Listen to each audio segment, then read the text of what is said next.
Hey guys, I'm Dipti and welcome to my channel Your Kitchen, Your Rule. If you want to make Thai food at home and worried about the ingredients and the condiments, then this video is for you because we are going to make Thai food at home and that using the ingredients that are straight out of your pantry and your kitchen. Thai food is basically consists of three paste: red paste, green paste and yellow paste. And today we are going to make Thai red paste. It's a very versatile paste. A tons of recipe can be made using this paste like Thai red curry, tom yum soup. Options are endless. During the video, I will be showing you all that Indian alternatives of the Thai ingredients. So you don't have to rush about in hunting of the Thai ingredients. Let's start. Make sure you subscribe to my channel and hit the bell so whenever I will upload a new recipes, you will get notified. You can also follow me on Insta and Facebook. Let's start. The first ingredient is dry red chilies.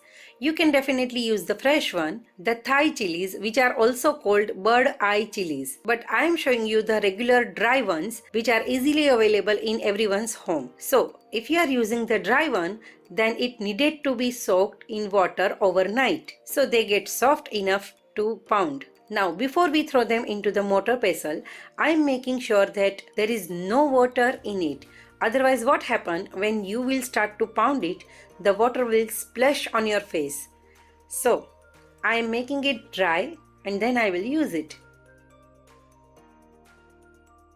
Now here are the ingredients that are being used in making the Thai red paste. All the ingredients and their measurements are listed in that info box for your reference.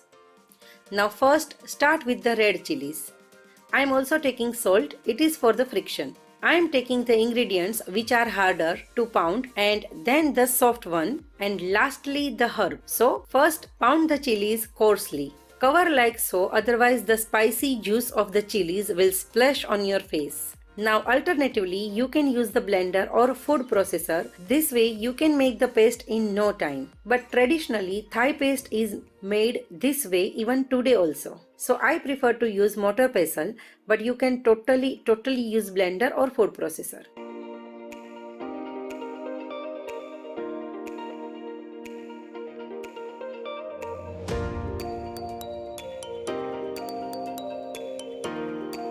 Now the chilies are half done. Now add black peppercorn.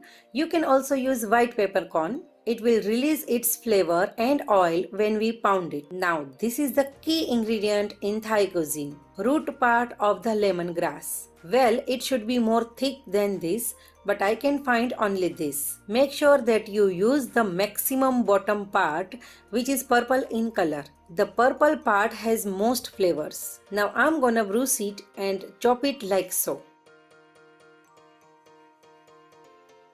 Next goes lemon zest. In Thai cuisine, they use Kaffir lime zest, but we can't get it here, so lemon zest. Make sure that you take the yellow part only.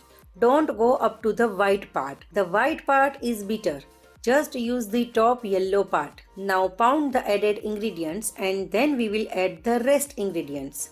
Why I am adding few ingredients at a time, pounding and then adding other few ingredients? Well, this way the harder ingredients will have enough time to become paste and they will start releasing their flavors in the paste.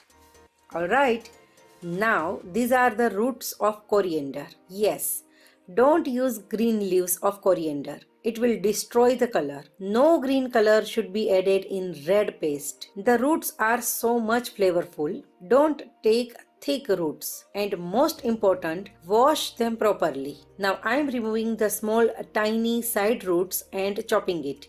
I am also taking few stems. Remember, no leaves, only stems.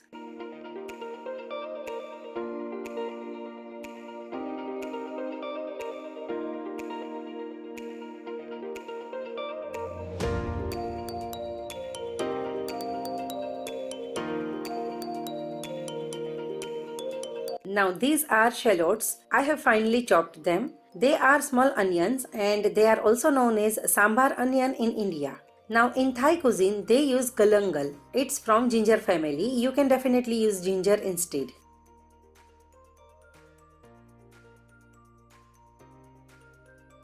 Next goes garlic cloves.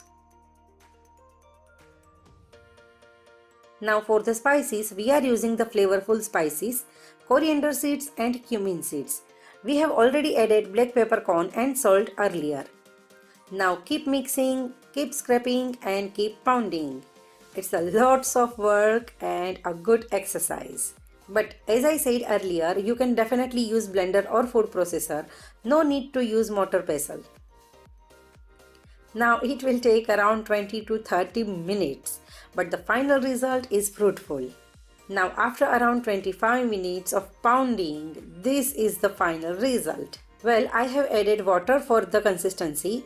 Now it's totally up to you. If you want to keep it thick paste like consistency, don't add water, but I like a bit liquidy, so I'm adding water like this. Now see the texture. Mine paste is pounded in mortar pestle and that's why it's look like a tiny bit coarse.